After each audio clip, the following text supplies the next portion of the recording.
Meanwhile, in news overseas, the Trump administration has instructed former White House counsel Don McGahn to defy a subpoena to testify before the House Judiciary Committee on Tuesday.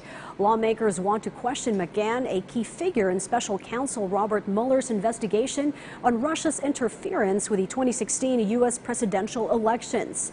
The U.S. Department of Justice agrees that as a former senior advisor to U.S. President Trump, McGahn is not legally required to appear before Congress. VOA's Latika Hoke reports. McGahn's testimony is of interest to Democrats in Congress because of the role he played in special counsel Robert Mueller's investigation into whether Trump obstructed justice. McGahn was cited more than 150 times in Mueller's report.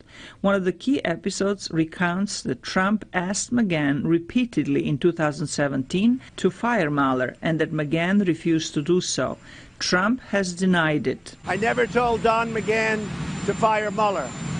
If I wanted to fire Mueller, I would have done it myself. It's very simple. I had the right to. The U.S. Justice Department issued a legal opinion Monday saying Congress may not constitutionally compel the president's senior advisors to testify about their official duties. McGahn's refusal to testify escalates the tensions between the executive and legislative branches of the U.S. government and may end up in court, says political analyst Shannon Bo O'Brien. And I think he's betting on the fact the Supreme Court and the federal courts, partially because of the people he's appointed in the courts, are going to back him up.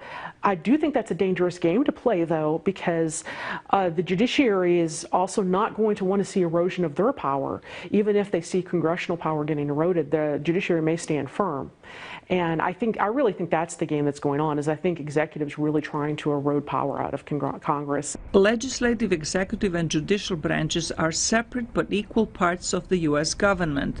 Allowing one to prevail would compromise the system known as checks and balances. One of the things I think a lot of people forget is there are three co-equal branches.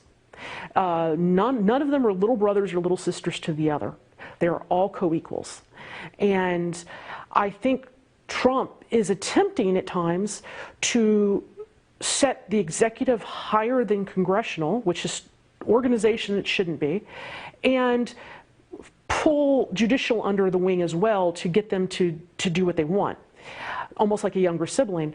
And I do think it's dangerous. The chairman of the House Judiciary Committee, Jerry Nadler, a Democrat from New York, has threatened to hold McGahn in contempt of Congress if he does not testify.